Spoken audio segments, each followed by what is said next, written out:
el tema del revés de la trama. Lo invitamos a todos a escuchar por FM Noticias 88.1 el revés de la trama de 19:30 a 20:30 y sobre todo los martes la clásica sección de efemérides.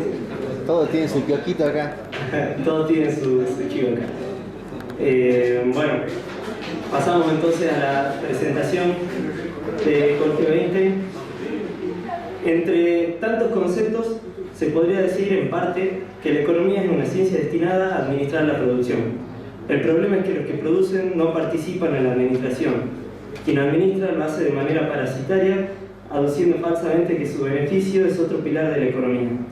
Pero no hay que profundizar mucho tampoco en definiciones para entender que la expropiación de la producción de la sociedad es un robo que el sistema capitalista lo transformó en legal. Jorge Weinstein es uno de los pocos que se atrevió a remar contra la corriente y a interpretar y analizar los elementos que generaron y desarrollaron la actual situación económica y financiera mundial. Doctor de Estado en Ciencias Económicas, es especialista en pronósticos económicos y ha sido durante los últimos 25 años consultor de organismos internacionales y gobiernos. Dirigió numerosos programas de investigación y fue titular de cátedras de Economía Internacional y Prospectiva tanto en Europa como en América Latina. Actualmente es profesor titular de las cátedras Libres, Globalización y Crisis en las universidades de Buenos Aires, Córdoba y La Habana. Y director del Centro de Prospectiva y Gestión de Sistemas, el CEPROS. Varias de sus publicaciones, analizando la economía global, fueron divulgadas en medios de difusión masivos. Hoy tenemos la posibilidad, acá en la ciudad de Salta, de aprovechar y disfrutar de su disertación en estas primeras jornadas de debate políticos. En fin, sin más, presentamos Jorge Weinstein. Muchas gracias. Bueno, vamos a ir al grano directamente. Yo en realidad, cuando Leo me mandó mail, me invitó a dialogar con ustedes, es lógico, lo primero que hice es decir, bueno, faltan todavía unas cuantas semanas, pero en algún momento voy a programar lo que voy a decir, eso por más no sea por respeto a la gente que voy a confrontar, ¿no es cierto? Y preparé algunas ideas, algunas cosas, tomé algunas notas. Llegué ayer por la noche a Salta, hoy a la mañana tuve una conversación muy interesante con un grupo muy reducido de camaradas. Después al mediodía la seguimos en un bar acá tomando café y esas cosas, y eso me fue sugiriendo ideas. Y luego está la exposición de Leo y la de José, lo cual prácticamente ellos me han resuelto el tema que yo tenía medio en el aire de qué es lo que le iba a decir a ustedes. O sea, me fue sugiriendo cosas y fui metiendo acá. Y pues yo voy a tratar de la manera lo más, yo no sé si sencilla, pero lo menos lo más directa y que les sugiera a ustedes algunas cosas como para que después podamos dialogar de algunos temas. Bueno, el primero de todo es el de nuestra reunión acá. Y yo lo que he encontrado, yo no sé todavía cuál va a ser la reacción de ustedes, pero por lo menos lo que hablamos hoy a la mañana, lo que conversamos hoy al mediodía, fue una situación que encontró por lo menos en una media docena de reuniones de este tipo en el último mes y medio, ¿no es cierto? En la ciudad de La Plata, en el Gran Buenos Aires, incluso en la ciudad de Buenos Aires hace poquitito y eso. Como que se está planteando una situación extremadamente difícil, que es muy complicado de entenderla, y entonces yo lo que veo y que no me parece que eso es algo tremendamente positivo, algo que a veces suele ser subestimado, y que es la necesidad de reflexionar. O sea, hay momentos en que en realidad lo más combativo que podemos hacer es reflexionar, es tratar de entender lo que está ocurriendo, y lo que está ocurriendo no es solamente lo que está ocurriendo en eso tan efímero que es el presente, que es un instante que se vuela, ¿no es cierto? Es lo que está ocurriendo en el pasado que entendemos. O sea, no estamos replanteándonos el pasado de manera permanente, estamos modificando, ¿no es cierto?, a medida que vamos avanzando en la vida. Y luego el futuro, que es tan largo, tan grande como de nuestra mirada, como de nuestra imaginación. Entonces la reflexión es yo creo que es muy importante y es muy importante y hay que plantearla con toda nuestra capacidad de decir la verdad. Entonces yo voy a empezar citando ni a Lenin ni a nadie, sino a alguien que yo detesto personalmente, pero que decía cosas muy interesantes, y que era Federico Nietzsche. Y él decía que el valor de un ser humano se mide por la cantidad de verdad que es capaz de soportar. Y yo creo que nosotros estamos, no solamente la Argentina, no solamente en la Argentina, sino yo lo detecto, yo que sé, la última vez que estuve en Venezuela, en Cuba o en España, y eso, que estamos en un momento donde se dicen muchas cosas, donde estamos intoxicados por los medios de comunicación, y esa intoxicación de información, de opiniones, es como que está bloqueando nuestra capacidad de reflexión. Ahora sí voy a citar a alguien célebre, yo iba notando mientras ellos iban hablando, ¿no es cierto? Lenin tenía una compañera, un personaje, ¿no? Muy especial, que era la señora Krupskaya, que escribe al final de su vida, se hace unas memorias medio desprolijas, una memoria de Krupskaya. Y ella cuenta que Lenin siempre, cuando entraba en una situación complicada, que diríamos de pelote, lo que sea, decía, no, acá hay que parar y vamos a pensar a ver que todo esto, antes, porque siempre hay un loco que no, hay que hacer esto, hay que hacer lo otro, no, tranquilo. Y él siempre iba con parece que era un tipo medio obsesivo, medio loco en ese sentido, porque siempre relataba la misma anécdota, y es un lector de la literatura rusa, bueno, lógico, y él citaba a Tolstoy.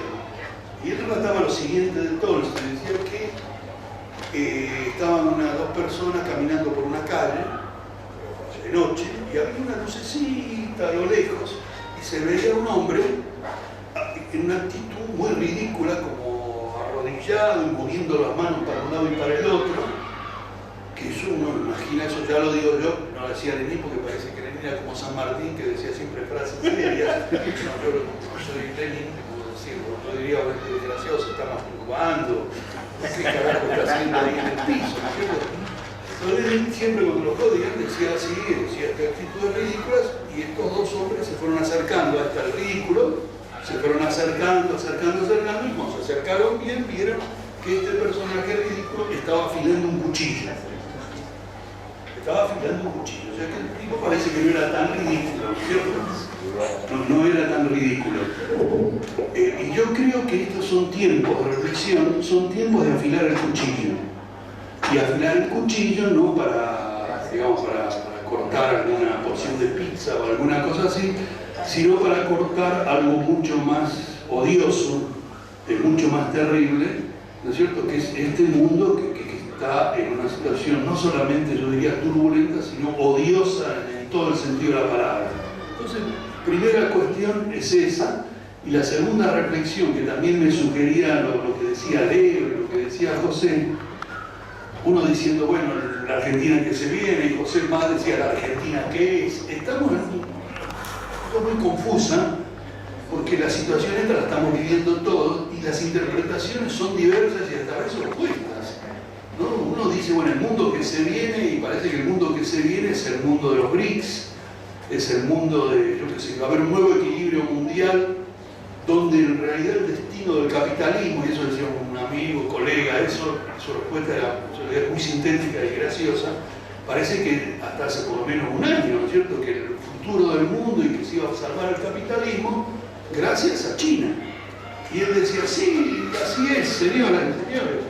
El futuro del mundo lo va a salvar China, que como todos saben está dirigida por el Partido Comunista Chino, que va a salvar el futuro del capitalismo en el mundo. Y Samir a mí decía, mi respuesta es ja. Lo cual no estaba ni diciendo que los comunistas chinos eran verdaderos comunistas, nada, sino que plantear eso es una locura. China está en una situación muy esquizofrénica, y entonces plantear que estos tipos que están metidos en ese embrollo van a salvar al capitalismo mundial, que es viejo, ¿cierto? Que es una civilización vieja, que por lo menos en su fase industrial ya tiene más de 250 años, y que si pensamos desde el punto de vista cultural como civilización, tiene casi un milenio, o sea, es una cosa vieja. Y esto lo iba a salvar el Partido Comunista Chino. Y antes de entrar en materia, a mí se me ocurrió, por lo que decían acá los camaradas, también alguna otra anécdota, algún otro cuento. Yo asistí hace 2 meses a una especie de conferencia muy tediosa que fui invitado por personas meramente profesionales, y cuando yo estaba ahí decía, ¿qué carajo estoy haciendo yo acá? Primero, porque me invitaron, lo cual hacía que yo empiece a desconfiar de mí mismo. Y luego, ¿qué carajo yo acá? Algo por ahí tengo que decir, o irme al baño y de ahí me mando a mudar, no sé. Bien, una cosa de loco, de tipo que hacía estupideces. Pero en medio de todo eso había uno más loco que todos, y dice, mire, yo lo que voy, un senador de un país vecino, a la mierda, un senador, siempre un senador se supone que dice frases serias, no como uno.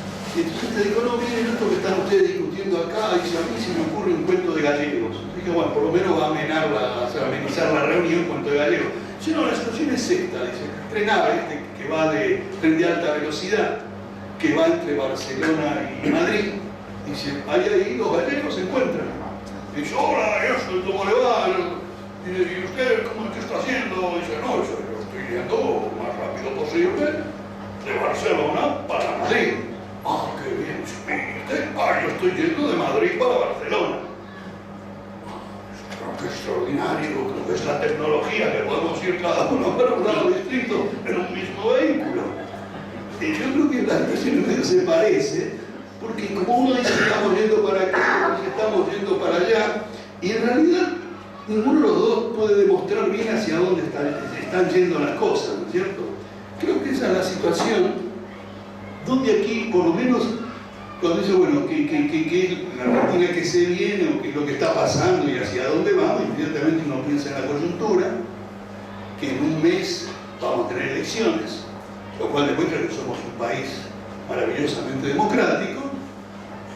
Yo voy a tener que ir, como todos ustedes, al cuarto oscuro y ver ahí, bueno, tengo candidatos que no corren, digamos, está el del Caño, ¿no? Que es Juan Mozo, yo que sé, con eso parece que decir que han conseguido unos cuantos votos, y la Margarita Stolbizer, que a mí, no sé, por una razón así yo pasé una infancia en un barrio pobre de Buenos Aires y tenía que soportar a esas maestras de escuela.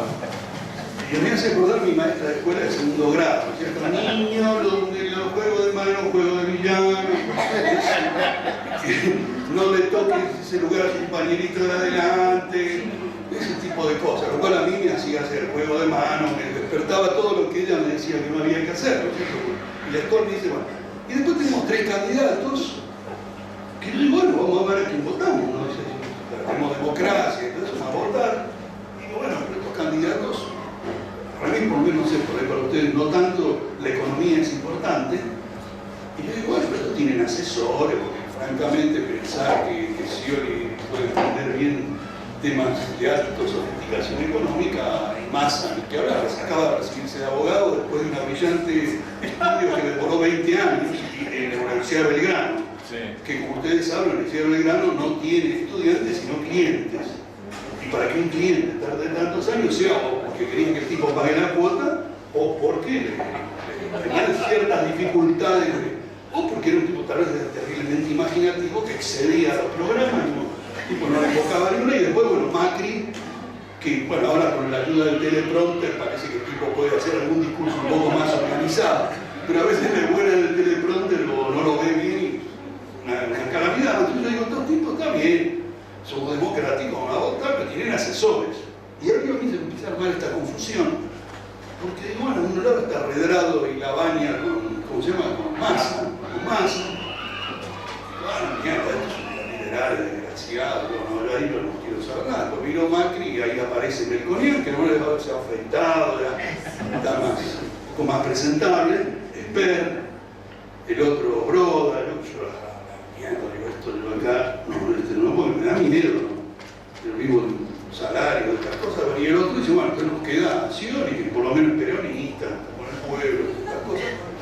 Entonces yo el otro día vi una fotografía, qué lástima, yo eso sí lo traje de Buenos Aires, me olvido, lo dejé en el hotel, lo que vi ahí es una fotografía que aparece Scioli con sus asesores, y en un lado de la mesa aparece un señor que yo lo conozco de la facultad, Ben, que era que cuando nosotros decíamos, bueno, hoy no sé qué pasó, qué desastre, era el año 69, 70, huelga, vamos a hacer huelga, no sé, este era el único que cuando había huelga venía, no sé, cosas terribles que se ven, y que para mí era un tipo que había perdido, ¿viste? Como una vez tiene esos compañeros de primaria que dicen que vaya a saber lo que habrá sido y un día aparece, yo que sé, el presidente de la República o alguna cosa de esa, diputado. Y Menem era eso, y yo lo escucho, lo más positivo que encuentro de él es una especie de desarrollismo de derecha, digamos. Sería que por lo menos quiere levantar una industria, ¿no? Pero es realmente un reaccionario. Y después el otro, que es Blecher, ¿no es cierto? Yo he tenido oportunidad de que, eso es una picardía que hicieron los cubanos, son muy sinvergüenzas, que nos pusieron a Blecher y a mí en una mesa, y todos ahí para hacer la fiesta, por acá que se ponen a matar, y bueno, fue una situación medio complicada, pero después de eso, Blecher dijo, bueno, está bien, cada uno, como se dice, somos todos argentinos, vamos a tomar un café, y lo que él dijo ya en la exposición fue algo tremendo. Su exposición fue, bueno, yo, como ustedes se dan cuenta, hablé de la crisis del capitalismo, y él, de que en realidad se había podido mantener el equilibrio mundial de precios, que no había habido una inflación mundial, según él, debido a que los salarios bajos de China, los salarios bajos de India, y que si eso se mantuvieran los salarios bajos, la economía mundial, un tipo ya medio siniestro, y después, bueno, hablamos, tipo, yo diría que acá ha habido mucha campaña en la televisión por las cosas que estuvo diciendo Melconian, pero yo lo que tengo es mi testimonio, pero las cosas que decía Blecher, lo que yo le sé de él, es peor que todos los otros. Es peor que todos los otros. Entonces, sin entrar en mucha, como decía el poema este de González Tuñón, con la filosofía no se goza, sin hacer filosofía de la cosa, sino en concreto, yo le mencioné unos 6 o 7 asesores económicos de los 3 candidatos, y yo no sé cuál es peor de los 3. Melconian dice que hay 3 millones de jubilados de más, que lo va a echar a todos, lo que sea, está loco. El otro, el Redrado, es algo, supongo que en los momentos de lucidez que tienen sus distintas aventuras, pero lo que yo le sé de él, he leído, él no es un reaccionario absoluto, y Blecher es un monstruo. La única cosa positiva que yo veo de él es que no está a favor de la esclavitud. Y por eso algo de eso, no está a favor de la esclavitud, debe ser peor, más terrible de todos. Entonces esta es la coyuntura que estamos, vamos a venir a votar el mes que viene. Lo que va diciendo la gente, por lo menos los CP, yo no sé, los tipos que están más allegados con Scioli, es que, como se llama, que ellos sí que están de acuerdo con los otros, que van a tener que controlar el presupuesto, o sea, que van a ir haciendo un ajuste, que por el otro lado ellos dicen que no hay, que no hay condiciones para seguir con esto de inflar la demanda, o sea, que va a haber que frenar un poquitito los salarios, y que el otro, y bueno, que la única vía que ellos ven para que las cosas más o menos sigan funcionando es, como Argentina tiene un nivel de endeudamiento bajo, va a haber que subir la deuda, y bueno, y hay posibilidades, hay que negociar, y ahí está, digamos, la trampa de Blecher, que le promete que él va a gestionar las cosas. Los que conocemos cómo funciona la trama financiera internacional, cómo se hacen esos negocios, sabemos muy bien que en una situación más como en la que está hoy en día el mundo,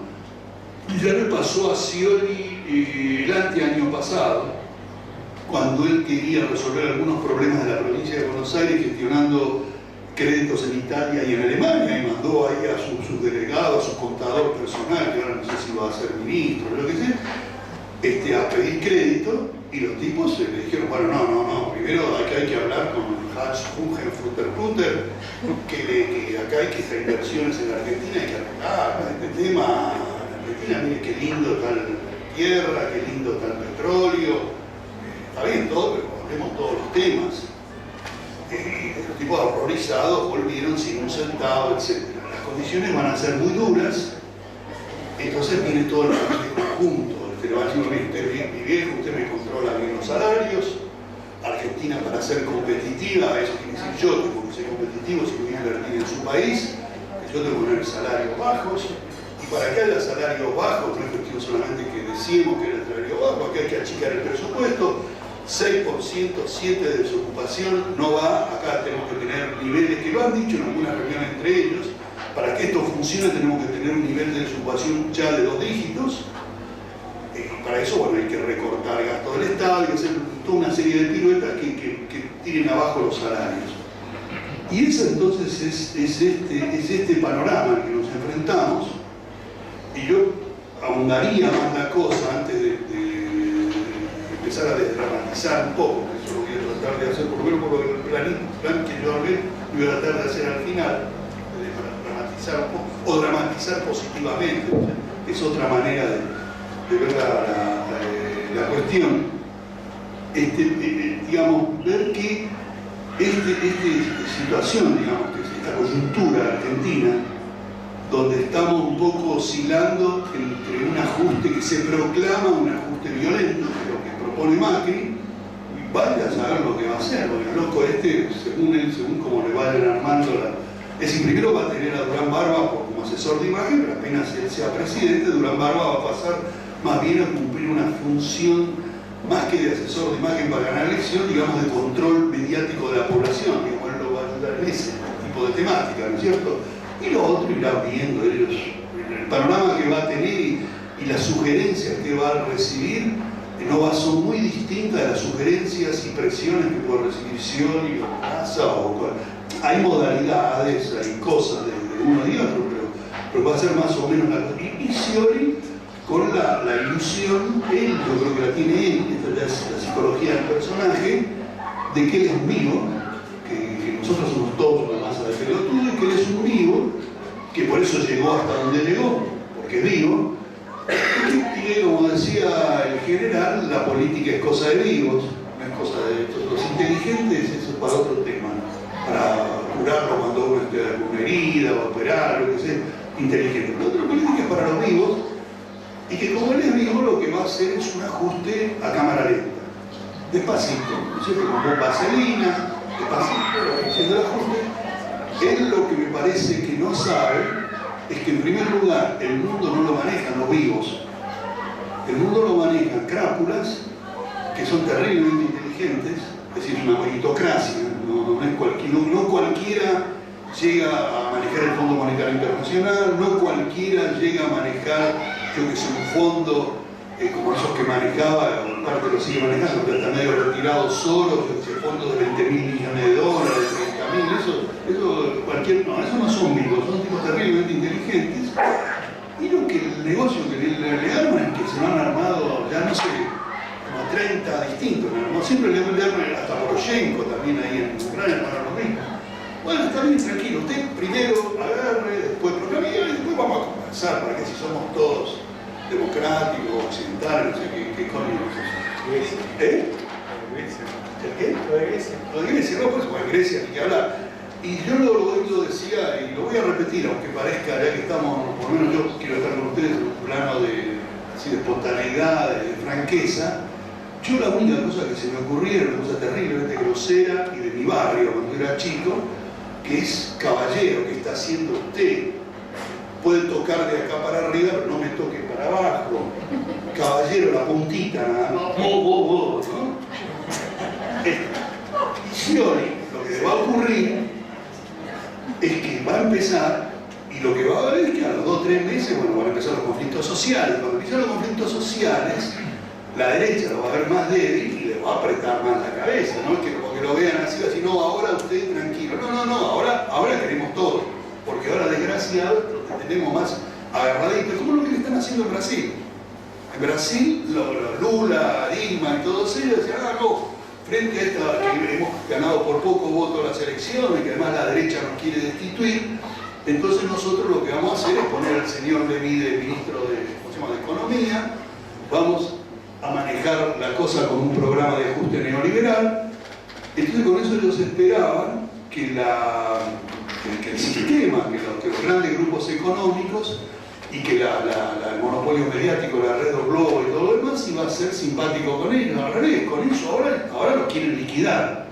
Porque ellos, y esto es una cosa que yo voy a tratar de explicar a continuación, el mundo está entonces en una coyuntura que más allá del tema más económico, técnico, lo que se quieren hablar, que es una coyuntura deflacionaria, o sea, los precios están cayendo, estamos frente a una crisis, así como la crisis de los 70, que después se prolongó, empezó de manera rara, porque todos esperaban una crisis deflacionaria, y lo que hubo fue en esa época una cosa que se le llamó estanflación, y después algunos te inventaron la palabrita receflación, o sea, recesión con inflación. Lo que estábamos acostumbrados era todo el siglo XIX, buena parte del siglo XX, hasta incluso la crisis de los años 30, era que en realidad la crisis cuando se desataba plenamente era una crisis deflacionaria.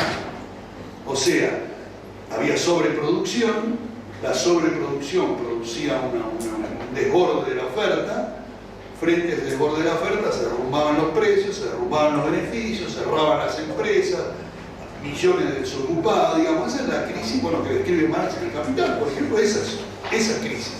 En los 70 nos encontramos con una situación rara, porque teníamos estancamiento o recesión y los precios subían. Y bueno, había que explicarla. Ahora estamos en algo mucho peor, porque lo que tenemos es una crisis deflacionaria, lo cual haría que muchos digan, ve, estamos en la crisis clásica del siglo XIX, pero que esa crisis deflacionaria está teniendo componentes muy novedosas, como por ejemplo el agotamiento de los recursos naturales, que uno dice, se están agotando los recursos naturales, y la producción petrolera mundial está estancada desde hace ya casi una década, y subió un poquitito los últimos 2 años por la explotación del shale oil en los Estados Unidos, que es una explotación muy efímera, que se basa en que había precios altos del petróleo, y por eso la producción del shale, que es una producción a costos muy altos, podía funcionar con precios. Y cuando los precios bajaron, no es más rentable la producción de shale, y entonces eso hace que la penuria energética se plantee en situación de caída de precios y de contracción de demanda. Es una cosa complicada, lo cual nos obliga a trucarnos un poco más la cabeza para entender esta situación, ¿no es cierto? Por supuesto, después si dialogamos o ustedes me preguntan cosas, les puedo dar algo sobre este tema. Pero digamos, esta coyuntura de crisis deflacionaria se da en una cosa muy, muy particular, y es que lo que ha estado manteniendo a la economía mundial en expansión en los últimos, por lo menos en el último cuarto de siglo, y un poco más atrás, fue la marea financiera, ¿no es cierto? El crecimiento de la marea financiera hizo que las empresas se podían endeudar, que los estados ricos se endeudaron de una manera tremenda, que los consumidores de los países ricos se endeudaron, y entonces la tasa de crecimiento de la economía mundial apenas se sostenía, pero la masa financiera global crecía vertiginosamente hasta ser 20 veces el Producto Bruto Mundial, cosa que jamás se vio en la historia, por lo menos del capitalismo. Habría que ver en civilizaciones anteriores al capitalismo si hubo una exuberancia parasitaria de ese nivel. Bueno, eso es un tema, ya hay algunas cosas que se han escrito, pero no mucho sobre eso. Pero hay un elemento muy, muy llamativo y que llama la reflexión, que es que después de la crisis del 2008 la masa financiera global no crece más, incluso está decreciendo en términos reales. Y entonces el mundo financiero está metido en una crisis fenomenal, se están matando unos a otros, ya no es canibalismo de lo financiero sobre lo productivo, entre los grupos financieros se están canibalizando, se están masacrando, los precios de los productos principales que van al comercio internacional, y podemos tomar un capítulo especial sobre precios de commodities, como lo que Argentina exporta la soja o lo que exporta Venezuela petróleo, en realidad ahora están bajando, pero si tomamos los últimos 7, 8 años, sean bajos o sean altos, la característica esencial es que son cada vez más inestables. O sea, cuando hacemos ese tipo nosotros de estudios sobre el tema volatilidad de precios, vemos que la volatilidad está creciendo, así como antes crecía la masa financiera, ahora crece la volatilidad. Ahora, la volatilidad es un poco como una fiebre, uno puede tener 37, 37, 38, 39, pero no puede tener 70 grados de temperatura.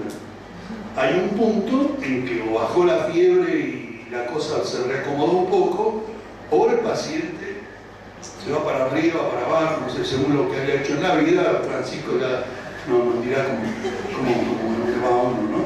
Pero ahora está más complicado porque la iglesia, cuando fue la Baja Edad Media, había inventado el purgatorio, pero que era por influencia del primer ascenso de la civilización burguesa, o sea que había un lugar donde se negociaba lo que iba a pasar.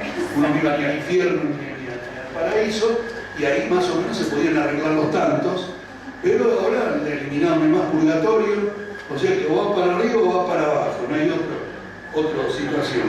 Ahora, estamos en un mundo de una inestabilidad creciente, de una crisis que se está profundizando cada vez más, ya digamos que hay un salto cualitativo y que eso ya ha cristalizado en formas cualitativas, yo diría, no económicas nuevas. Yo no sé por qué estoy citando mucho al Papa Francisco, pero él ha dicho que el mundo está en guerra, que hay una guerra en el mundo, que es guerra mundial, pero después dijo, no, bueno, pues es una guerra por pedazos, bien de jesuita eso, ¿no? Pero lo cierto es que hay una situación de guerra global, que tenemos guerra en la puerta de Europa, ¿no es cierto?, en Ucrania, pero al mismo tiempo ya con desplazamientos militares en toda la Europa del Este apuntando a Rusia. Tenemos una situación de destrucción completa de países, que es lo que está pasando en Libia, ¿no es cierto? Un país que tenía 6 millones de habitantes, en este momento Libia tiene 4 millones, que han destruido por completo ese país, lo de Irak, lo de Afganistán, etcétera, etcétera. Entonces esa situación de guerra tiene mucho que ver con modificaciones en el sistema de poder en los Estados Unidos. En los últimos 10 años o 15 años, sobre todo después del 68, del 2008, perdón, la cosa se ha acelerado. Lo que tenemos es una proliferación de la...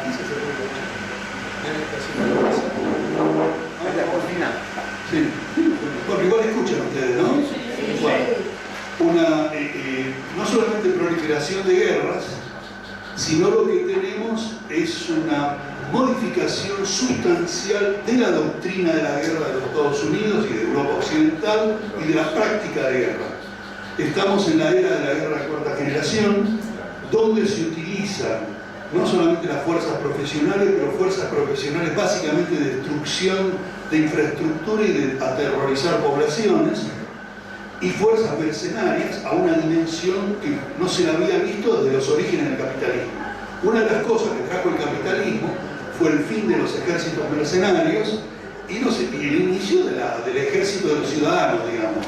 Los ciudadanos, eso lo empezó con la Revolución Francesa, ¿no es cierto? Saint-Just, sobre todo, quien reformula, un chico de 25 años que reformula el sistema militar, ¿no es cierto? Incorpora centenares de miles de hombres al ejército y luego, por supuesto, Napoleón es el que lo transforma en el ejército de masas.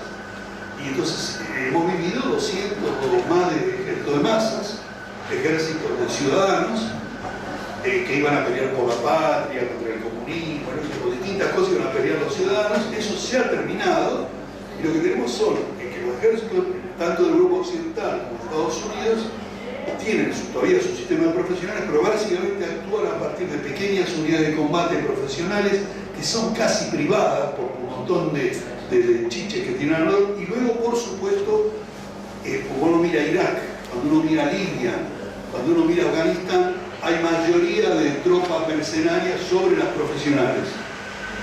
Y luego el poder mediático, ¿no es cierto?, utilizado de manera intensa, y todo eso es un juego más bien desestructurador. Entonces, estamos en un mundo donde el imperialismo actúa con esta doctrina de guerra de cuarta generación, desestructura sociedades, ¿no es cierto? Yo imagino, y con esto voy a hacer una acotación de lo de acá, de Argentina, yo imagino a los proimperialistas libios que iban a negociar a Londres, hablaban con Berlusconi, con Sarkozy, y imaginaban que OTAN iba a liquidar a Gaddafi.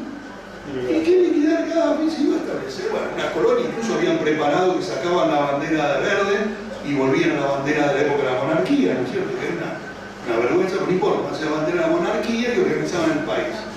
Esos tipos, esos políticos liberales, no sé cómo se le quiere llamar, donde uno los encuentra y se los puede encontrar en Roma, en París, en Libia no están más, porque los matan.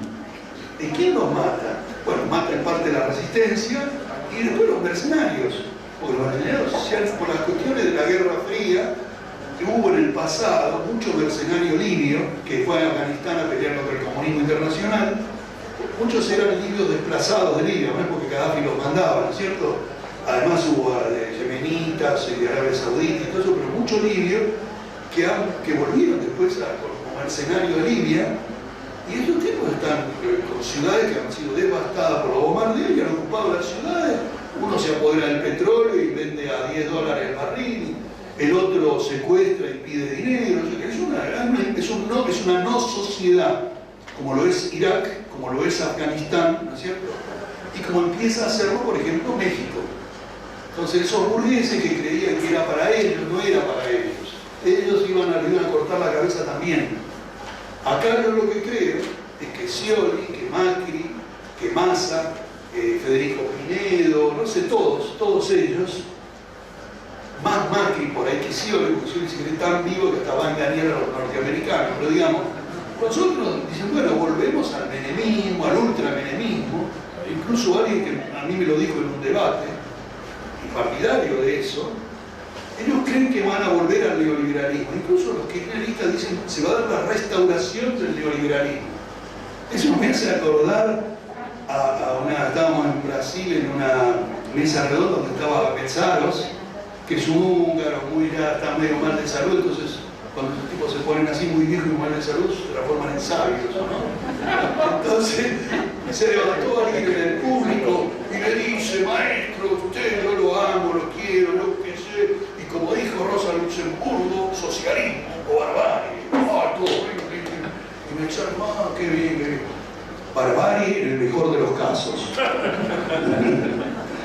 Entonces este loco de Macri y todos estos tipos creen que Blecher, yo qué sé, no hay Blecher menos porque es más pillo, pero que acá lo que va a instaurar el neoliberalismo, yo diría que en el mejor de los casos, hasta podemos llegar a decir volvé, Menem, volvé, ¿no es cierto?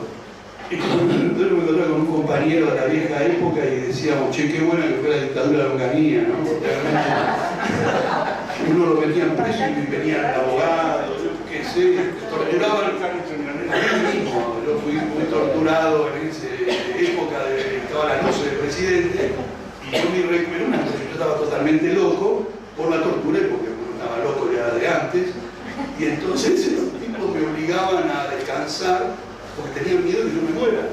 Y yo que estaba totalmente loco, hacía así porque yo quería morir. Entonces era una cosa chiflada, pero eso era, imagínense si yo hubiera hecho eso en la ESMA, con Videla, yo hacía así, los tipos me ayudaban a hacer así, me tiraban al demonio, ¿no es cierto?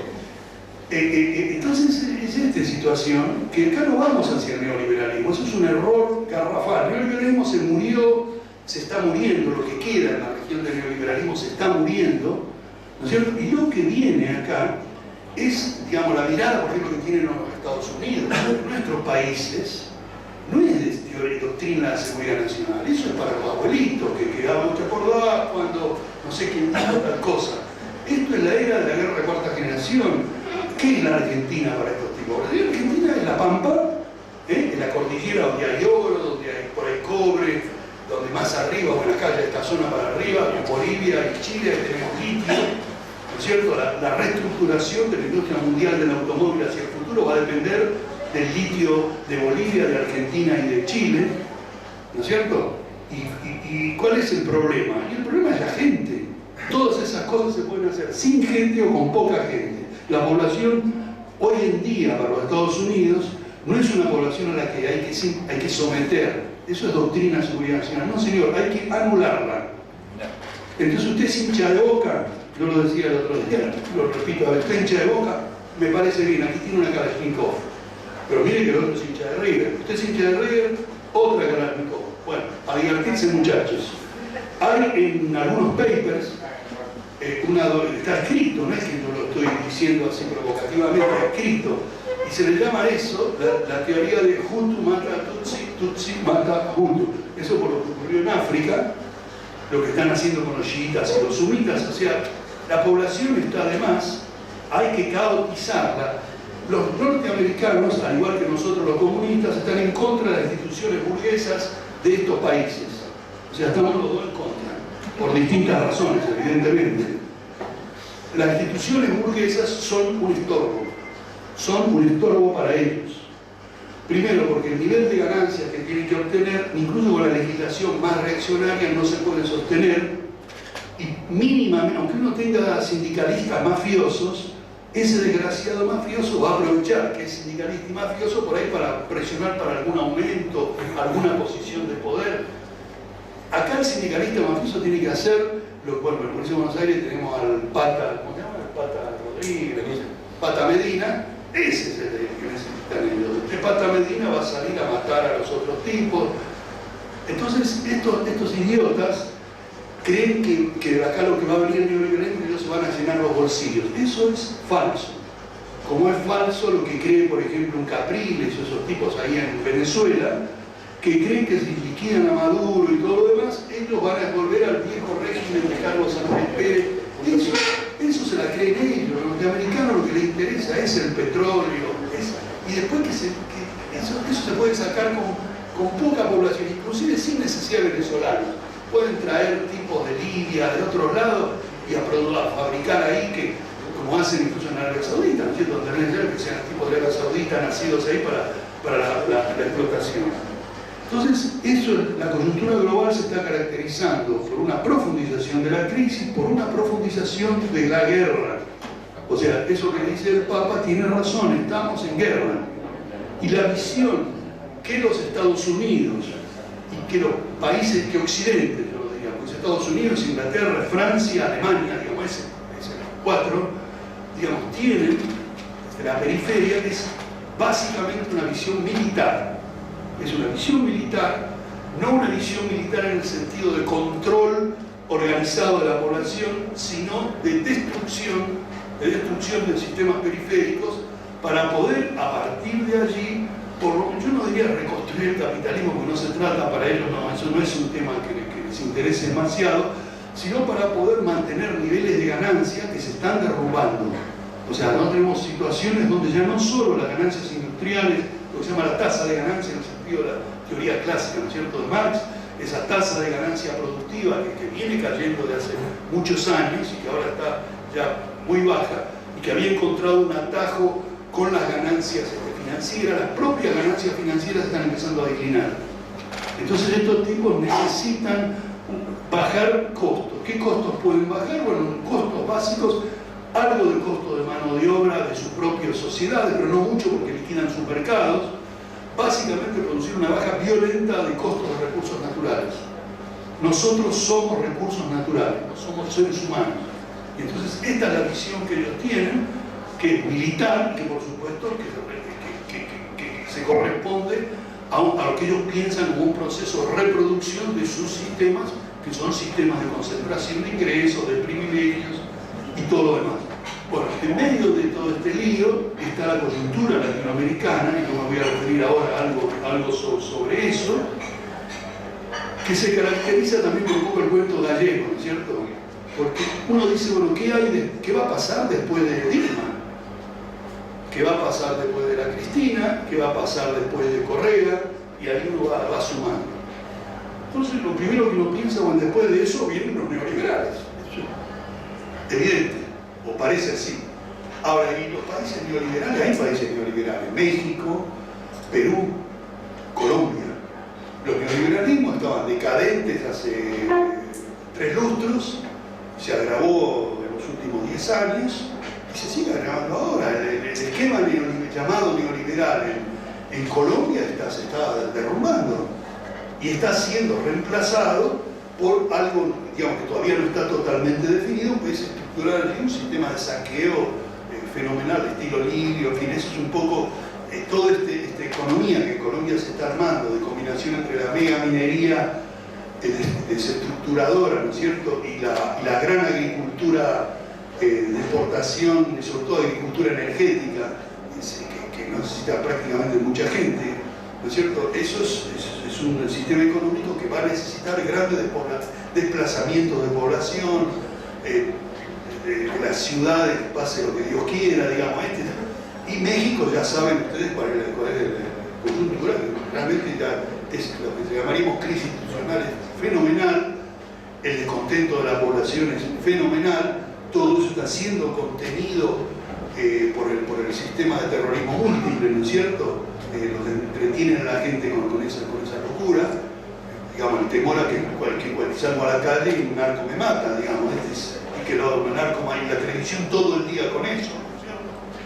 Ahora, eso, si es que el ser humano es lo que uno a veces piensa que no es solamente un objeto de manipulación, sino que es un potencial sujeto de reflexión y de acción a partir de la reflexión, entonces es que en algún punto el pueblo mexicano va a empezar a reaccionar. ¿No es cierto? Va a decir, no, escucha, vos sos Hutu, yo soy Tutsi, muy bien, pero este desgraciado nos está jodiendo a los dos, entonces vamos a liquidar a este, basta entre nosotros. ¿No es cierto? Como está todo pasando en otros lados también. Entonces acá hay una paradoja porque el progresismo se está agotando en la región. Y yo voy a extender la cosa, no es solamente el tema de Brasil, no es solamente en Brasil, es que probablemente se termine lo de Dilma y viene un Serra o una ESI o alguno de estos. En la Argentina nosotros tenemos el privilegio de tener un movimiento transformista que no necesita, rápidamente se pasa para el otro lado y no necesita que lo tiren abajo. Y si lo tiran abajo por una coyuntura se recompone y muestra que son los mejores alumnos de lo que viene.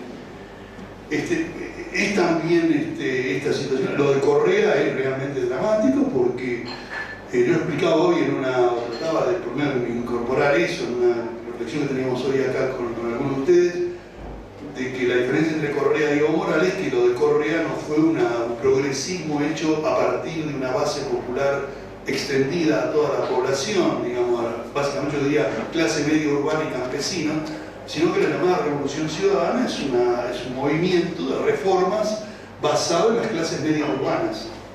¿No es cierto? Si ustedes quieren clases medias, democráticas, urbanas, yo qué sé, nunca contaron con apoyo campesino, incluso ha habido confrontaciones desde el inicio, ¿no es cierto?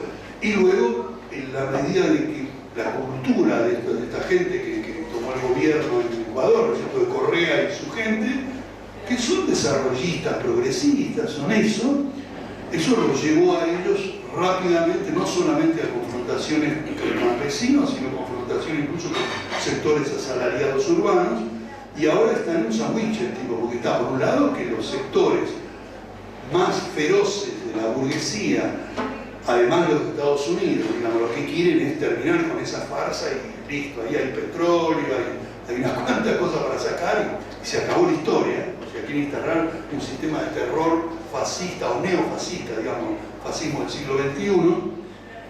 Y dice, bueno, frente a eso tal vez hay algunas cosas que conforman algún sector de transnacional, lo que sea, lo cual provoca repulsa a nivel popular. Y entonces tiene, por un lado, sectores populares que están cada vez más opositores, por otro lado, sectores ultra reaccionarios que están tratando de liquidarlo, están metiendo ese sándwich. Se suele hacer la diferencia, y acá algunos camaradas lo han dicho, ¿no es cierto?, que tal vez al final lo que parecía menos sólido de todo, que era lo de Bolivia, resulta que al final parece como que está aguantando más que Venezuela, más que todo, pero ustedes no es cierto eso. Las últimas elecciones municipales que hubo en Bolivia, la derecha arrasó. Ganaron en Tarija, ganaron incluso en el Alto.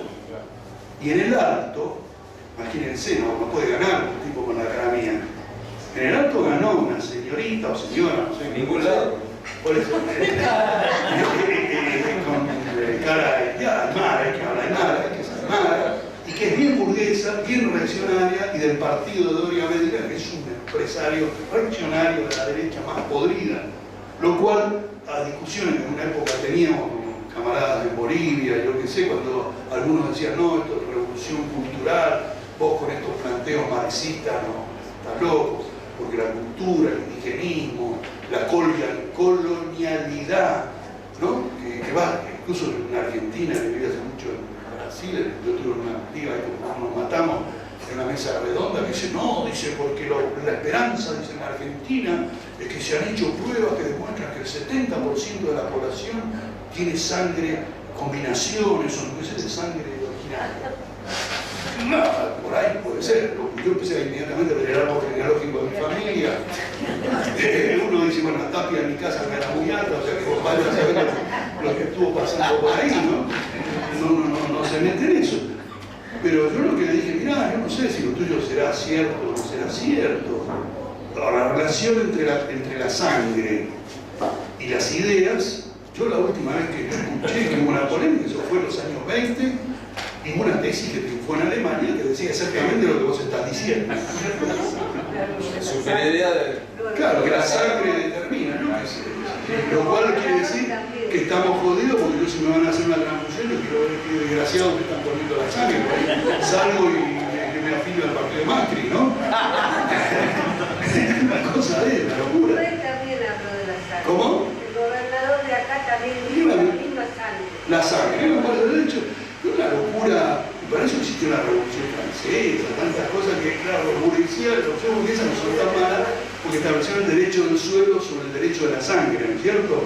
Pero esto, gente me decía, no, porque la sangre, porque si uno es aymara ya no puede ser. Mira, uno puede ser aymara, puede hablar, no sé, en Kurski, puede hablar cualquier cosa, pero si uno es burgués, es burgués. ¿No es cierto? Y ese tipo de intoxicaciones ideológicas que se han hecho con el tema cultural y con un tema que es muy terrible, porque nuestros hermanos que estaban aquí cuando llegaron los europeos fueron diezmados. Hay, no sé, Darcy Ribeiro dice que hubo 70 millones de muertos, otros dicen 100 millones de muertos. Es un genocidio espantoso. Y entonces ahora usar que las ideas genocidas, que son esas ideas occidentales, vengan a ser usadas acá como una especie de estupidez, que son animales, que son raras. El problema que ha confrontado el progresismo es que con distintos discursos culturales ha querido eludir lo que era la cuestión central, que acá no se trató de crisis del neoliberalismo, que a veces la usamos con comodidad, ¿no es cierto? Son tipos de políticas que se correspondían a un periodo del capitalismo y que llevó a crisis políticas institucionales profundas en la región. Es eso, ¿no? Entonces me hace acordar eso de Clinton cuando él tiene ese famoso debate por televisión y empezaron a hablar de cosas raras y él dijo estúpido es la economía. Yo diría estúpido, es el capitalismo el tema, no es que si habla en quechua o qué carajo habla. Lo cual, esto no es una subestimación de la cultura, cuando estoy haciendo un reduccionismo económico, sino lo que yo estoy diciendo es que hay que ver la totalidad del fenómeno. Y la totalidad, ¿no es cierto?, son ideas que yo tengo sobre la realidad y que le podemos llamar a todo eso cultura, que es la manera en que yo trabajo, los procedimientos míos para trabajar, vamos a llamarle a eso tecnología, que es como yo tomo un cuchillo, un revólver y lo jodo al otro, ¿no es cierto? Y vamos a llamarle a eso técnicas militares, digamos, todo eso fue, entonces hay que ver la realidad en su conjunto. Y acá ha habido, ¿no es cierto?, un reduccionismo culturalista que hicieron los progresistas y que buscando, digamos, yo creo que eso ha sido hasta intencional, de buscar eludir el tema del capitalismo. O sea, acá no hablemos más de capitalismo, y se hizo a través de una voltereta alrededor de la realidad. El progresismo se ha caracterizado en la región por dar volteretas de todo tipo, ¿no es cierto? Acá tenemos cosas insólitas, que acá lo mencionó José también, de gente que lo que peleaba era por el socialismo. Bien o mal, nos equivocamos, o por ahí el socialismo que pensamos era una atrocidad, yo qué sé, pero nosotros queríamos el socialismo.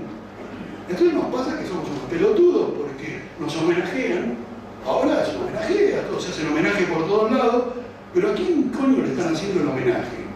A gente que fue víctima del terrorismo de Estado. Nosotros no éramos víctima de nada. ¿Qué víctima? Eran combatientes, eran huelguistas, era gente que peleaba, que eran víctimas inocentes, lo cual la palabra inocente ya es una infamia. Porque quiere decir que mataban a gente tonta que no sabía por qué la estaba matando. O torturando y decían, me torturan porque soy hincha de Boca. Yo qué sé, entonces... Ahí se la merecería. Claro, yo creo que sí, ¿no? Pero son como una especie de pueblo idiota y los malos que torturan a los idiotas, esa sería la cosa. Eso se hizo acá, se hizo, por ejemplo, en Bolivia, o se hizo en Ecuador, menos por el tipo del sistema de poder que se armó, pero se hizo en Bolivia, y cayeron ahí ONGs, alemanes, dinamarqueses, lo que sea, que eran indigenistas. Yo viví muchos años en Europa y ahí teníamos sí, muchos indigenistas europeos, alemanes, cosas que me explicaban y sabían por ahí más de la Pachamama que yo, ¿viste? Todo ese tipo de cosas. Esa visión, digamos, de qué lindo que el indiecito, simpático indiecito que toca con la quena, qué lindo todo eso. Lo jodido es el indiecito que en lugar de tocar la quena agarra otra cosa y dice, no, yo quiero también tener un subterráneo, quiero teleférico, yo qué sé, soy indio moderno, soy yo. Entonces ha habido toda esa falsificación, y bueno, pero como decía el general Perón, la única verdad es la realidad, y la realidad está golpeando ahora al progresismo, y es una realidad terrible, porque es la realidad de un capitalismo voraz, ¿no es cierto? Un capitalismo voraz que no hay quien lo contenga ni hay quien lo conforme. Ellos van por todo, lo cual, por supuesto, que nos pone en una situación dramática, eso nos debería preocupar, pero también nos debería ocupar.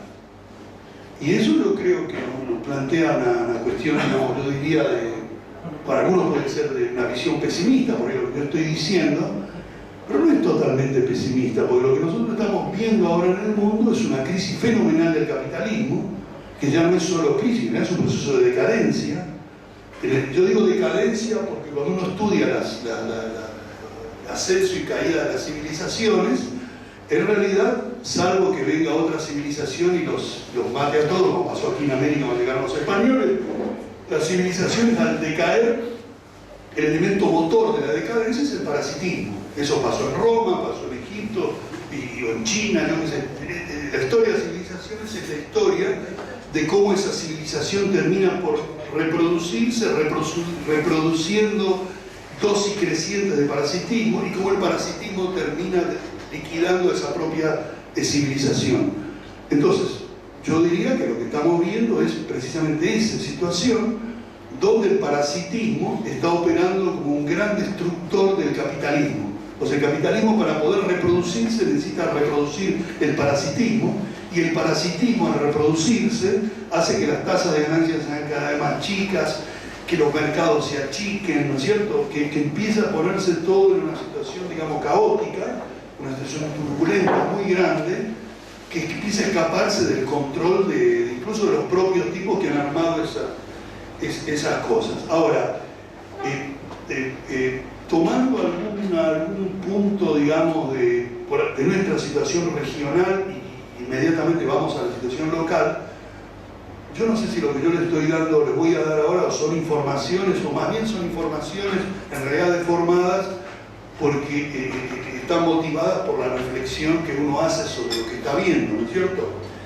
Yo diría que en América Latina es cierto que se está terminando el progresismo, es cierto que es inviable el viejo neoliberalismo, que incluso está en una crisis más fuerte que el propio progresismo, los lugares donde hay neoliberalismo, ante lo cual uno dice, bueno, entonces ¿para dónde va esto? Bueno, puede ir hacia una situación caótica, muy grave, cuyo destino es difícil de prever, pero al mismo tiempo yo diría que en América Latina tenemos también lo que yo llamaría puntos ya existentes de ruptura, o lugares de ruptura, que pueden ir para un lado o para el otro, lugares potenciales de ruptura y lugares que pueden pasar a ser de potenciales de ruptura rápidamente a zonas de ruptura. Ruptura, yo digo, en el sentido de que estamos entrando en una situación de descontrol de los sistemas sociales en la región. Esto, para mí, México es una clara definición de eso, pero cuando uno ve lo que puede llegar a ocurrir, por ejemplo, con esto que yo les hablaba de Colombia, o que está ocurriendo ya en América Central, ¿no es cierto? Esa es una...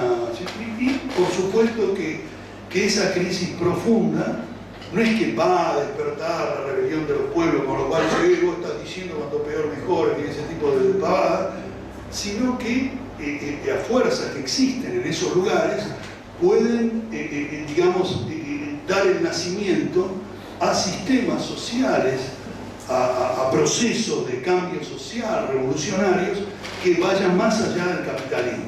Y yo creo que en ese sentido en América Latina tenemos dos lugares donde se está definiendo, yo no sé si ahí se está definiendo lo que va a pasar en el futuro de la región, pero digamos, va a tener un gran peso lo que allí pase con lo que pase en otros lugares de la región. Y son dos países que están muy vinculados, que son Venezuela y Colombia.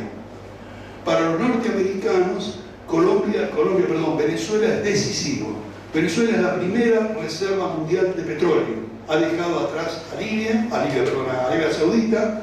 Es la primera reserva mundial de petróleo convencional y es también una reserva muy importante de petróleo no convencional. O sea, hay shale oil, hay shale gas. Y en realidad, cuando uno mira el mapa energético o potencial energético de Venezuela, lo extiende hacia Colombia, va a ver inmediatamente como los posibles. Sobre eso ha escrito un trabajo muy interesante un sociopolitólogo mexicano que se llama John Sachs Fernández, que precisamente en su texto muestra estos mapas, y él muestra cómo las posibles producciones de shale oil y shale gas se extienden más allá de las fronteras entre Colombia y Venezuela. De un lado está el gobierno venezolano, y de muchos de esos lugares, arriba del piso ese, está la FARC, en otros lugares está el ELN, pero digamos está la insurgencia. Entonces, está esta situación por un lado. Por el otro, Estados Unidos está convencido, todo el establishment, sea Donald Trump, sea Obama, sea cualquiera que sea, que para ellos si hay un lugar que es estratégico controlar sus recursos naturales, ese lugar es Venezuela. Venezuela no es negociable para la gran estrategia de Estados Unidos. Eso basta con leer cualquiera de las publicaciones importantes sobre temas estratégicos, donde cada vez que ellos tocan el tema de Venezuela, tratan Venezuela como un problema de control de recursos estratégicos por parte de los Estados Unidos, y sobre todo recursos energéticos, digamos, esa es la cosa. Entonces, Venezuela controlada, toda la población por Capriles, Venezuela línea, y eso sería mejor para ellos. Ahora, no sé, porque ¿cuál es el problema de Venezuela? Que Venezuela, el capitalismo de renta que había allí, entró en una crisis prácticamente desestructurante hace ya más de 15 años, ¿no es cierto? Ya en la época del último gobierno, digamos, conservador, como quieren llamar, de Carlos Andrés Pérez, eso se fue al demonio.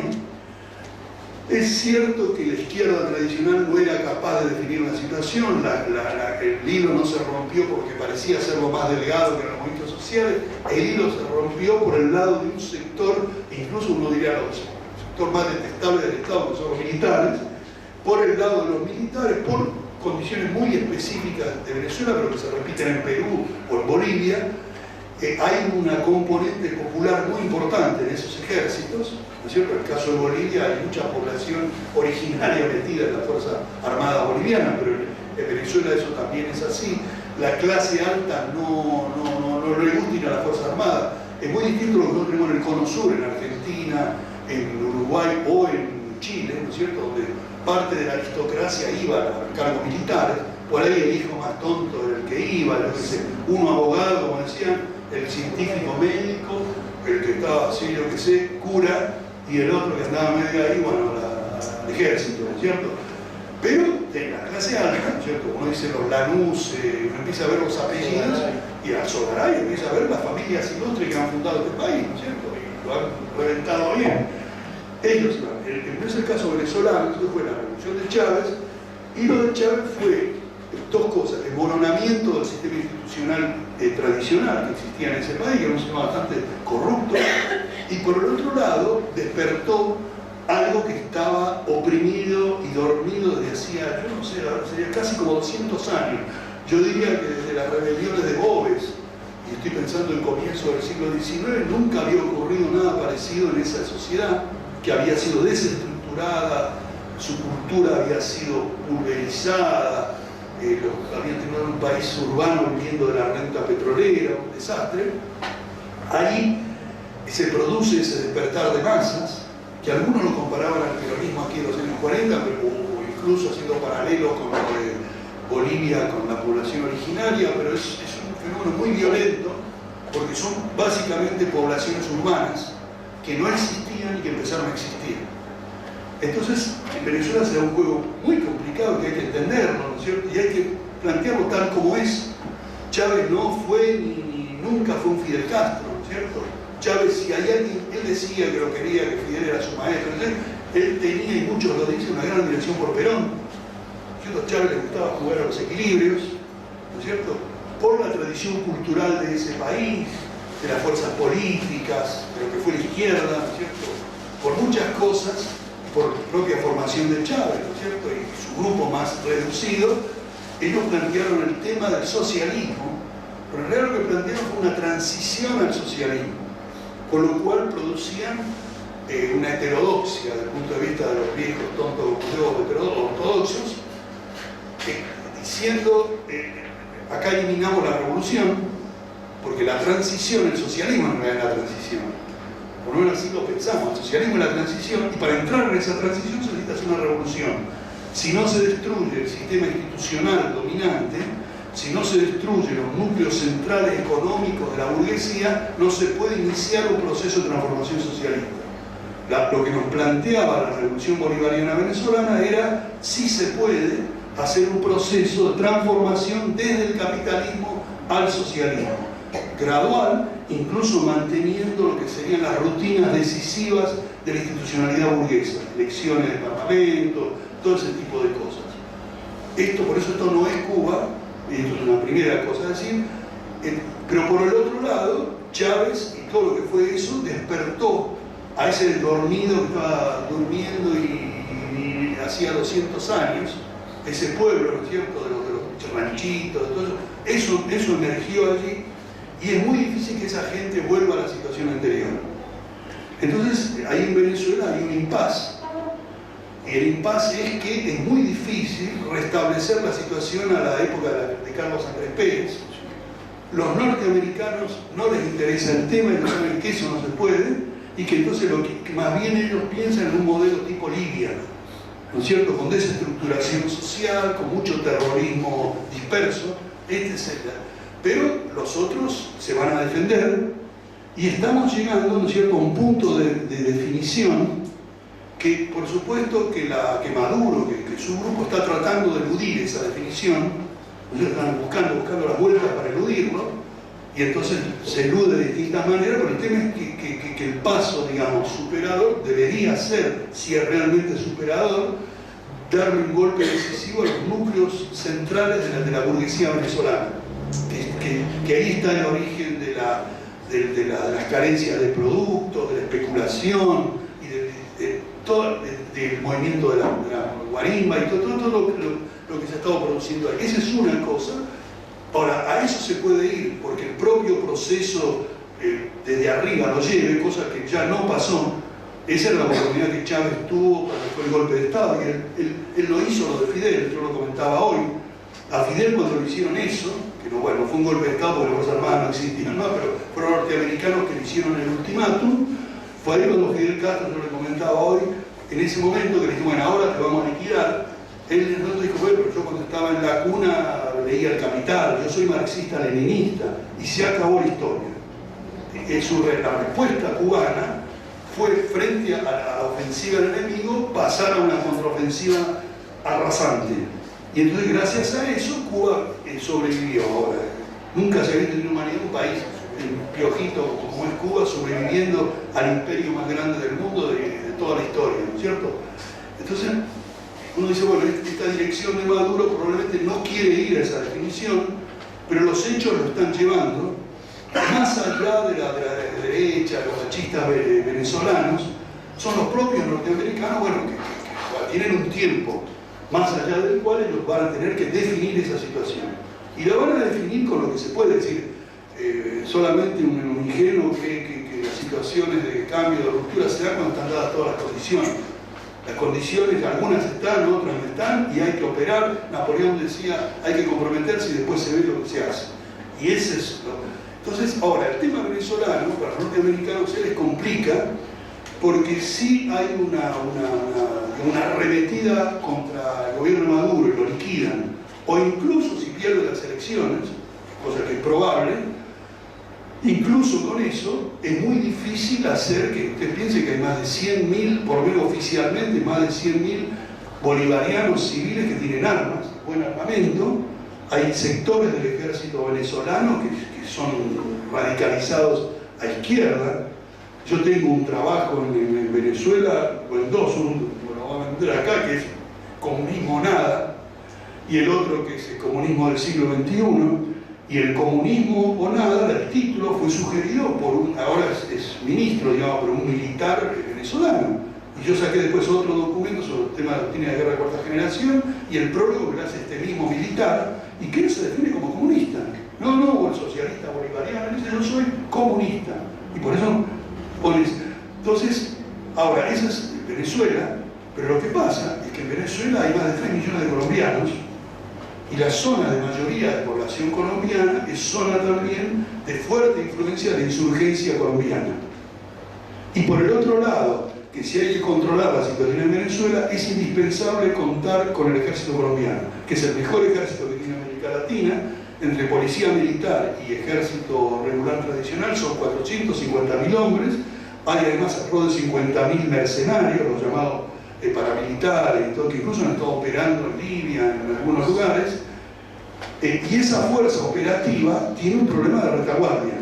O sea, en su retaguardia está la insurgencia, que no la han podido derrotar en medio siglo y que tampoco ahora no hay manera de derrotarla.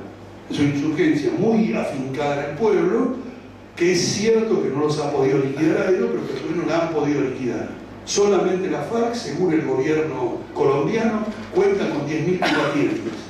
Y además, bueno, dice que en los últimos 10 años ha matado más de 10.000, lo cual quiere decir que no se sabe cuánta gente tendría la FARC. Pero lo que se sabe para cualquiera que entendamos un poco de estos temas militares es que si yo tengo 10.000 combatientes, por lo menos debo tener un aparato de unas 30 o 40.000 personas para sostener eso, seguramente más. Entonces, hay una gran dificultad para operar sobre Venezuela si no se elimina el tema de la retaguardia estratégica para ellos, que es Colombia. Entonces ellos están en otra locura, que es ver cómo hacer para desarmar la insurgencia. Este es un tema donde está metido el Brasil, donde está metido por supuesto Estados Unidos, donde está metido el Papa Bergoglio, están todos ahí viendo a ver qué garantías le dan a la insurgencia para que deje las armas, ¿no es cierto? El Papa seguramente le va a decir yo garantizo, ahora a Cuba, ¿no es cierto? Va a decir yo garantizo, y seguramente nosotros decíamos en una conversación que teníamos en broma, sí, este garantiza, como nos acordamos, bueno, yo hablaba con un colega uruguayo, y yo estaba exilado en París, tenía mucho trato con un senador uruguayo exilado que se llamaba Erro, y él me decía, bueno, se habían torturado terriblemente, y lo habían llevado creo que al sur, no sé dónde estaba, que lo tenían ahí, una cosa espantosa, y en un momento determinado, que a él lo salva, bueno, un presidente conservador que había en Francia, se ordena que se lo entreguen y se lo entregan, pero eso fue después. Aparece un obispo, no sé, un tipo ahí de esa zona, visitando la cárcel y entra a su calabozo. Y le dice, bueno, hijo mío, no sé qué carajo le dice, y el otro dice, padre, dice, estoy acá, me han torturado, cosa terrible, dice, ¿qué puede hacer usted? Y este le saca una estampita y le da, hijo mío, reza, ¿no? Bueno, y yo creo que Bergoglio lo que va a decir, en primer lugar, que Bergoglio dice que él tiene para 3-4 años y que después se va a ir a la casa del padre, o sea, lo va a tener que ir a buscar a la casa del padre para que a ver qué pasa con la garantía, y el otro va a decir, bueno, hijo mío, esto es terrible, yo me compadezco de esto, recemos juntos para ver cómo se resuelve esta situación. Entonces, la garantía en última instancia es lo que decía Stalin, que es un acuerdo, es un pedazo de papel. Punto. Lo que define, digamos, cualquier tipo de negociación es las fuerzas que están de un lado y del otro, y bueno, qué cede uno, qué cede el otro, y Estados Unidos necesita que ahí no haya más insurgencia. Si no hay más insurgencia, tenemos huéspedes, visitantes, como se llama, colombianos, no los que, pobrecitos, que están en nuestro país escapándose, sino estos paracos, todos estos tipos en Perú, en Paraguay, incluso en Argentina, incluso vinculados con el tema del narco y todo eso. O sea, vamos a tener una situación que la estamos viendo por televisión o por los diarios, que eso pasa en Medio Oriente, que eso pasa en Siria, eso puede empezar a pasar acá. Entonces, ahí hay un punto de ruptura donde tampoco el gobierno colombiano está en condiciones de resistir mucho esta situación, porque tienen crisis económica, un fenómeno nuevo que se da en ese país, que están empezando a darse un fenómeno de oposición de clases medias, urbanas, y esto cambia la correlación de fuerzas, y entonces yo diría que tanto Venezuela como Colombia pueden pasar dos cosas, no tres, sino dos. Una es que se desaten realmente procesos revolucionarios, O sea, nosotros que vivimos todos estos años, los progresistas decían que la revolución era para el siglo XIX y XX, podemos empezar a ver grandes revoluciones anticapitalistas en la región. Y yo creo que esos dos lugares, Colombia y Venezuela, son claves y están todas las fuerzas, eso para usar una frase rimbombante, yo diría, del capitalismo mundial, ahí para tratar de que eso no suceda. Y para que eso no suceda, puede ser un bombardeo, pero puede ser acariciarle el lomo a la bestia. Decirle, bonito, bonito, te doy esto, te doy lo otro, te doy este chocolatín. No, tranquilo, y dame, ¿por qué no me das este arma que tenés? Quédate con una, dame otra. Están en ese juego endiablado tratando de hacer ese metacontrol de la situación a partir de, por supuesto, desplazar lo que ellos ven, yo diría sus dos enemigos, que es el pueblo en armas de Venezuela y la insurgencia colombiana. Entonces, eso es una de las situaciones, lo cual hace que acá no estamos tan jodidos nosotros. No es que estamos tan jodidos, dejados de la mano de Dios. No, señor. Nosotros tenemos potenciales situaciones revolucionarias en la región, ¿no es cierto?, con fuerzas revolucionarias muy grandes. No estoy diciendo, por ejemplo, el caso de la insurgencia colombiana, estoy diciendo que en América Latina, por orden de aparición, hay los dos principales partidos comunistas que existen en la región, en primer lugar, obviamente, el cubano, y en segundo lugar, la FARC. Esos son el segundo partido comunista de América Latina, con más combatientes que lo que tuvo en todas las guerrillas de la Argentina, de Uruguay, de Chile, del Che en Bolivia. Nunca, si juntamos a todos, no tuvimos lo que tienen los colombianos. Entonces, este es un punto. Luego tenemos, yo lo anotaba aquí, países donde hay, yo diría que son donde potencialmente pueden, en el tiempo, y además con el correr de la crisis, pueden llegar a ocurrir esas situaciones. Uno yo creo que es Perú. Perú está en un impasse realmente de la institucionalidad burguesa, está en una profundización de la crisis, un desarrollo y ascenso de las rebeliones y el descontento popular, campesino y urbano, ¿no es cierto?, con una tradición de lucha revolucionaria que fue mal por el sectarismo de lo que fue la organización más importante allí, que fue Sendero Luminoso, ¿no es cierto?, que cometió toda clase de errores ideológicos, militares, de toda índole, pero que tiene, digamos, no solamente una tradición, sino una de cuadro. Digamos, es un país donde pueden pasar cosas. Yo creo que el otro lugar potencial, hay dos lugares más, digamos, uno es, yo diría, lugar de potencial ruptura, hay otro Paraguay, del cual se habla poco, hay muchas simplificaciones. En Paraguay hay una pequeña insurgencia y hay un movimiento de masas campesinos con fuerzas urbanas también importantes y que no solamente han aprendido las lecciones, o por lo menos están aprendiendo, no que han aprendido, sino están aprendiendo las lecciones de lo que fue el derrocamiento del régimen progresista de Hugo, sino que se están radicalizando y que eso puede llevar a situaciones de confrontación de mayor envergadura, y no es casual que hay permanente llegada a Paraguay de toda clase de instructores militares norteamericanos, una delegación incluso de ingleses que estuvieron hace poco en Paraguay, y ese es un lugar también de potencial ruptura en la región. Y por supuesto está el tema México que queda. Bueno, y luego está lo otro. Luego estamos nosotros, está Brasil, donde yo no creo, es decir, y por ahí me lo pueden demostrar, y si me lo demuestran yo creo, que nosotros vamos a aceptar, ¿no es cierto?, una radicalización del ajuste. Vamos a aceptar que bajen los salarios reales porque sí, pasar a la desocupación del 15% porque sí. Si vamos a aceptar todo eso, y entonces yo concluiría con unas anécdotas. Acá contaban algo de, por ejemplo, de esta compañera que fue torturada y murió y le han hecho un homenaje en una escuela. Yo soy de un pueblo, bueno, que ahora ha crecido, somos 25.000 habitantes, un pueblo rural de la provincia de Buenos Aires, se llama Bransen. Bransen, uno dice, acá nunca pasó nada. Bueno, nunca pasó. Cuando llegué ahí me dije, no, acá, que sé, 4 gauchos por aquí, 3 por allá. Hace el año pasado, el único monumento que tenemos es un monumento a la paz, que se van a acordar, no se entiende qué hicieron, qué es eso. y hay uno que pusieron, que se dio por tres los romes, porque es una cosa entre radicales y peronistas, a peronistas se les tiran algo y después otra vez hacen de Perón, ese tipo de cosas. Otro monumento no hay más, ¿no? Que eso.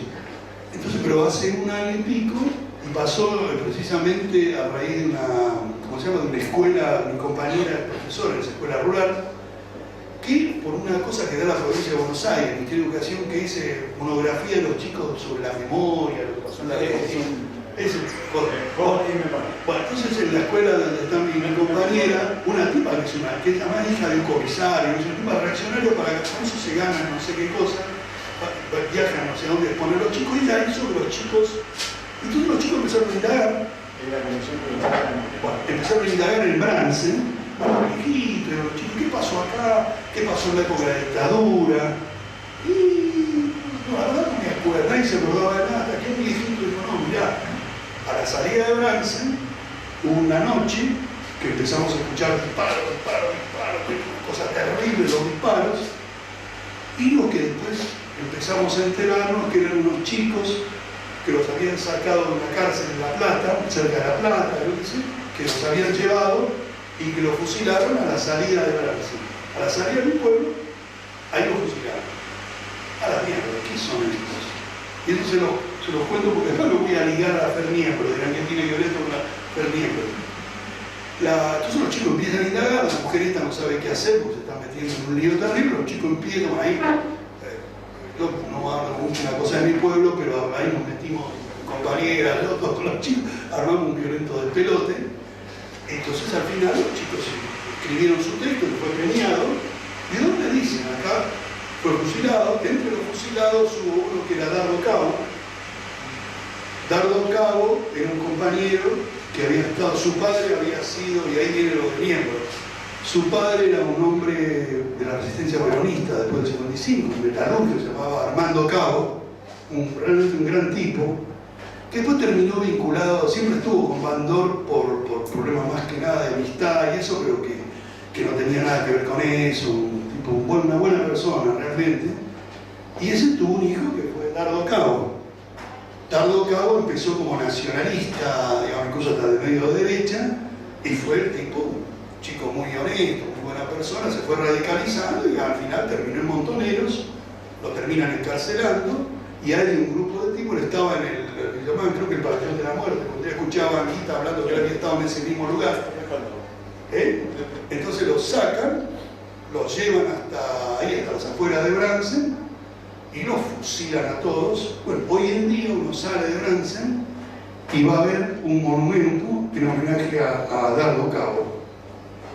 O sea que, y esos eran los chicos, chicos no tan chicos, un poco más grandes. Eso quiere decir que algo está cambiando en la Argentina. Los viejos mentirosos, todo eso, pero los chicos empezaron a indagar y además dijeron, bueno, acá vamos a levantar un monumento. Y se armó un zafarrancho tan grande que ahora hay un lindo monumento a Dardo Cabo y sus compañeros que aparecen muy mal porque lo hicieron como que lo están matando, entonces todo eso. Y estos son héroes.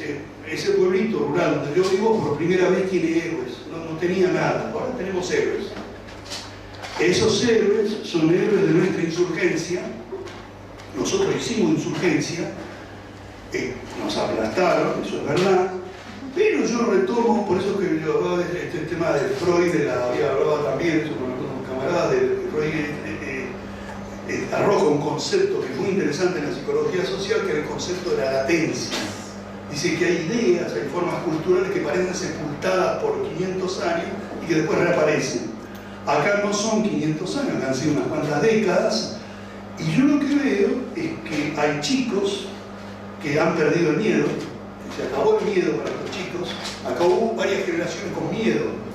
Estos chicos no tienen miedo, que hay trabajadores jóvenes, combativos, que desafían a las mafias sindicales, que desafían a cualquier gobierno que sea, porque quieren sus reivindicaciones.